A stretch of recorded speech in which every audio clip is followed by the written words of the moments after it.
Departemen Ilmu Komputer dan Elektronika memiliki 4 program studi, 2 program studi S1, S1 Ilmu Komputer yang memiliki 2 program, yaitu program reguler dan program internasional. S1 Elektronika dan Instrumentasi memiliki 1 program studi S2 Ilmu Komputer dan memiliki 1 program studi S3 Ilmu Komputer. Departemen IKE memiliki 5 laboratorium penelitian dan 3 unit layanan atau laboratorium dasar. Laboratorium penelitian terdiri dari Laboratorium Elektronika dan Instrumentasi, Sistem Komputer dan Jaringan, Sistem Cerdas, Algoritma dan Komputasi, dan Rekayasa Perangkat Lunak dan Data. Departemen Ilmu Komputer dan Elektronika telah memilih sebagai salah satu working example atau contoh nyata untuk perkuliahan-perkuliahan yang ada di Departemen Elektronika dan Instrumentasi permasalahan yang muncul pada Smart City. Smart City menurut European Parliament Report didefinisikan sebagai upaya sebuah kota untuk menyelesaikan permasalahan-permasalahan yang ada di kota itu dengan berdasarkan pada teknologi informasi dan komunikasi dan partisipasi masyarakat.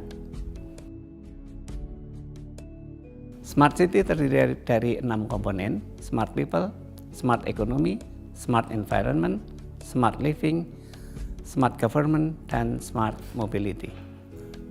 Beberapa yang bisa dicontohkan secara sederhana, misalnya bagaimana kita bisa mengatur lalu lintas melalui teknologi informasi dan komunikasi.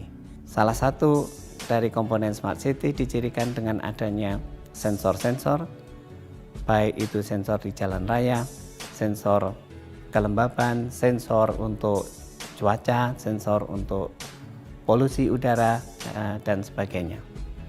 Dengan kelima laboratorium riset yang ada di Departemen IKE, maka Smart City adalah bidang yang pas, lahan yang pas untuk contoh hidup bagi mahasiswa yang belajar di Departemen Ilmu Komputer dan Elektronika. Hai, selamat sore. Saya Trikutoro Priambodo. Saya adalah Kaprodi S2 Ilmu Komputer. Saya basicnya adalah elektronika instrumentasi, sehingga aktivitas penelitian saya banyak terkait dengan sistem jaringan, sistem keamanan yang mendukung infrastruktur sistem informasi. Kami kemudian punya pemikiran bahwa perkembangan teknologi informasi dan komunikasi ini sangat bagus untuk dimanfaatkan di dalam penyelenggaraan pemerintahan. Nah, kami usulkan kepada pemerintah Provinsi DIY maupun pemerintah Kota Yogyakarta untuk mengadopsi teknologi informasi dan komunikasi ini menjadi infrastruktur tulang punggung untuk yang disebut e-government. Nah, dari perjalanannya, e-government ternyata semakin banyak dipakai, namun juga muncul beberapa hal baru yang perlu diperhatikan. Salah satu yang diinginkan adalah masyarakat semakin dimudahkan, namun kemudian juga menuntut untuk dapat diberikan fasilitas dan juga keterlibatan di dalam penyelenggaraan pemerintahan, terutama untuk mendapatkan layanan-layanan yang mudah yang bisa mereka dapatkan dari mana saja dan kapan saja.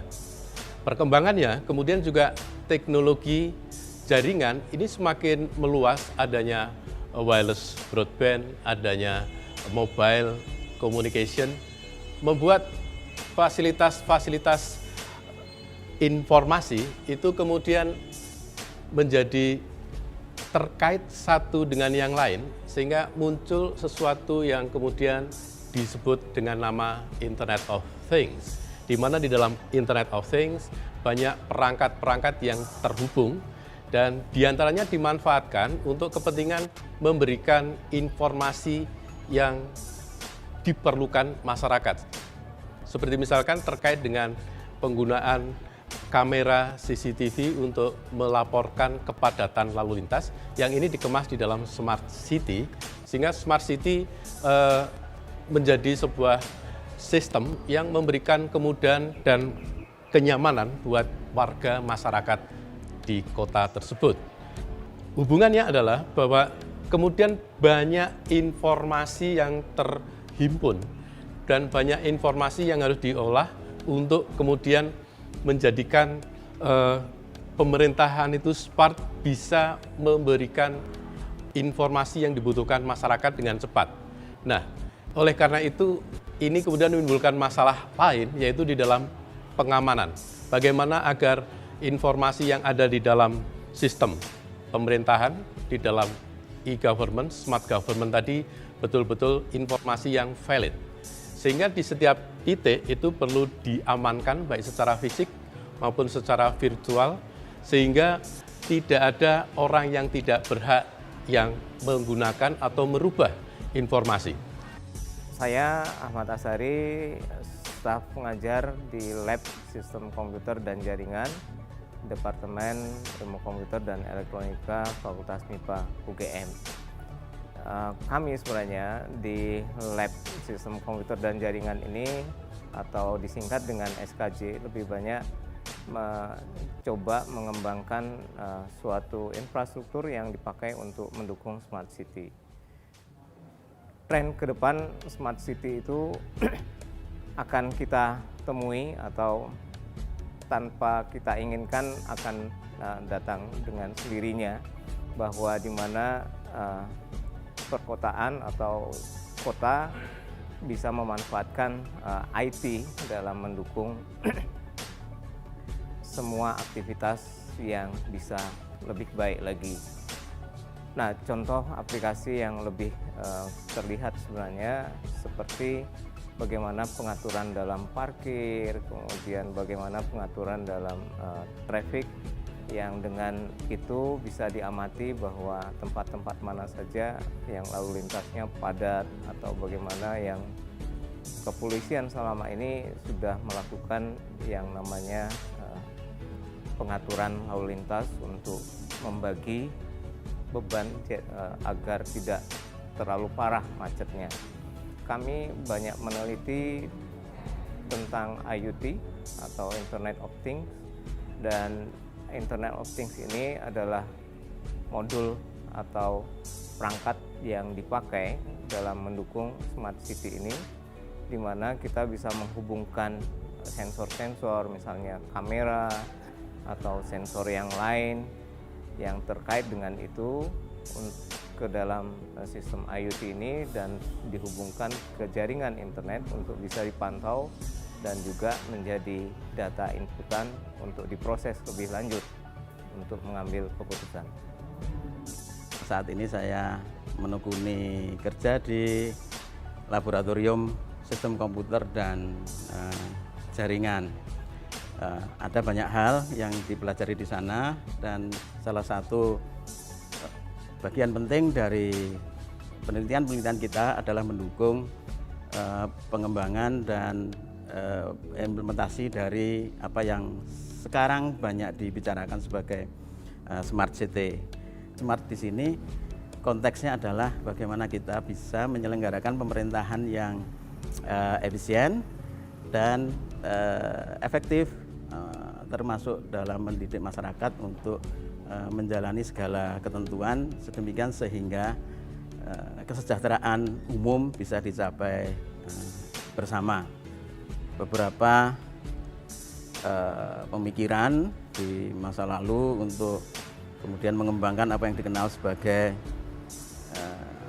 telecommuting, di mana seseorang bisa melaksanakan tugas kerjanya tidak harus berada di tempat perkantoran khusus, beberapa bisa melaksanakan kegiatannya dari tempat tinggalnya. Ini salah satu bentuk kecerdasan yang bisa dikembangkan untuk menghemat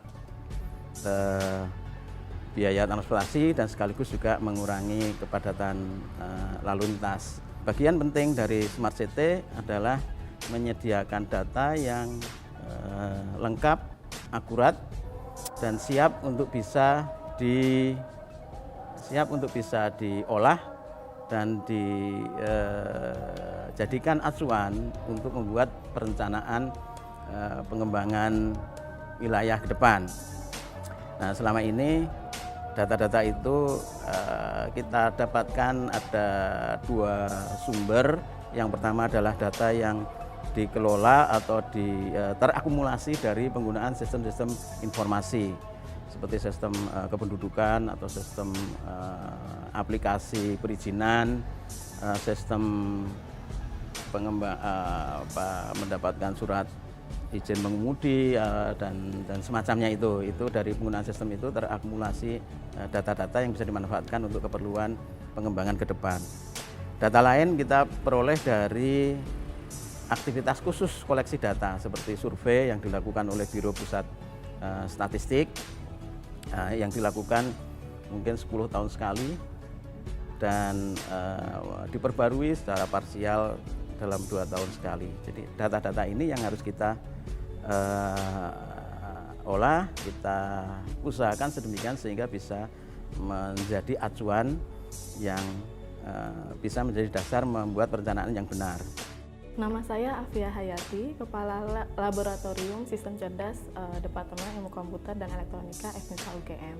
Dan Smart Living merupakan salah satu komponen yang bertujuan untuk meningkatkan life quality atau kualitas hidup dari masyarakat yang ada saat ini. Smart Living itu terdiri dari 3 unsur ya. Yang pertama adalah unsur budaya, kemudian ada kesehatan dan keamanan. Nah, di sini bagaimanakah ilmu komputer dan elektronika bisa mendukung atau membantu sehingga life quality atau kualitas hidup bagi masyarakat akan meningkat sehingga semuanya tujuannya adalah bisa hidup bahagia. Unsur yang pertama yaitu kehidupan yang berbudaya. Dalam hal ini adalah bagaimana masyarakat itu bisa hidup lebih berbudaya. Berbudaya dalam arti adalah berbudi atau berakhlak baik gitu ya. Nah, sebenarnya yang mau diangkat salah satunya kalau hidup secara offline, istilahnya offline itu adalah hidup yang kita bertemu muka, tatap muka, itu sudah pernah dipelajari tentunya dari sejak studi sekolah dasar sampai saat ini. Nah, yang akan dibantu oleh atau yang didukung oleh ilmu komputer dan elektronika adalah bagaimana hidup berbudaya khususnya untuk hidup secara online. Jadi bagaimana etika dan bagaimana membantu mengidentifikasi hal-hal yang tidak perlu atau tidak baik saat hidup secara online. Kemudian unsur yang kedua yaitu kesehatan. Saat meningkatkan life quality, maka orang yang bahagia atau masyarakat yang bahagia salah satunya adalah harus memiliki tubuh yang sehat dan jiwa yang kuat gitu ya, jiwa yang sehat. Nah, di sini bagaimana peranan ilmu komputer dan elektronika yaitu bagaimana agar masyarakat bisa mendapatkan akses kesehatan dengan baik ya. Akses kesehatan tersebut tidak hanya dalam hal kuratif atau pengobatan, tetapi juga dari preventif atau pencegahan, kemudian juga ada rehabilitatif atau proses rehabilitasi setelah kuratif atau pengobatan. Kemudian yang terakhir yaitu unsur keamanan. Manusia akan bisa hidup lebih bahagia jika hidupnya damai, sejahtera, dan tentunya aman ya. Jadi situasi dan kondisi tersebut sangat dibutuhkan, situasi aman, perasaan tenang itu sangat dibutuhkan. Nah, sekarang bagaimana bisa membuat kondisi itu menjadi aman? Contohnya saja di Yogyakarta yang mungkin kita sering merasakan gempa. Nah, itu bagaimana kita merasakan aman jika saat gempa? Nah, di sini peranan ilmu komputer dan elektronika sangat dibutuhkan. Misalnya contohnya adalah pada saat membuat prediksi terjadinya gempa, sehingga ada suatu tools yang bisa memprediksikan saat terjadinya gempa kita sudah bersiap-siap dan hal-hal yang tidak diharapkan bisa dihindari. Topik Smart City yang diangkat oleh Lab Algoritma dan Komputasi adalah Smart People. Tujuannya adalah kita ingin memeratakan mutu pendidikan hingga ke pelosok negeri. Topik ini terinspirasi dari kendala pendidikan yang ada di Indonesia, yaitu akses pendidikan yang masih terbatas terutama di daerah yang terpencil. Kemudian perbedaan kualitas pendidikan antara yang di kota dengan yang di desa maupun di daerah yang pelosok, sehingga kami berpikir untuk memberikan sebuah solusi di mana kami akan memberikan teknologi e-learning. Di dalamnya terdapat akses terhadap konten-konten pendidikan yang bisa dinikmati oleh seluruh pelajar ataupun anak-anak di Indonesia. E-learning ini harapan kami akan dikembangkan konten-kontennya oleh para guru-guru berkualitas, sehingga diharapkan dari e-learning tersebut para pelajar di seluruh Indonesia bisa mendapatkan mutu belajar mengajar yang sama. Tantangan di dalam pengembangan e-learning ini adalah yang akan kami fokuskan menjadi riset kami, antara lain pengembangan jaringan yang bisa menyentuh hingga di daerah yang terpencil. Yang kedua adalah karena kecepatan internet yang tidak tinggi, terutama di daerah-daerah yang pelosok, maka bagaimana kita membuat e-learning dengan konten yang tetap menarik tetapi ukurannya sangat kecil. Sehingga riset yang dapat kita lakukan adalah antara lain data kompresi, kemudian bagaimana membuat konten pendidikan yang menarik. Tentunya ini akan dilakukan oleh pihak yang konsentrasi di bidang belajar dan mengajar.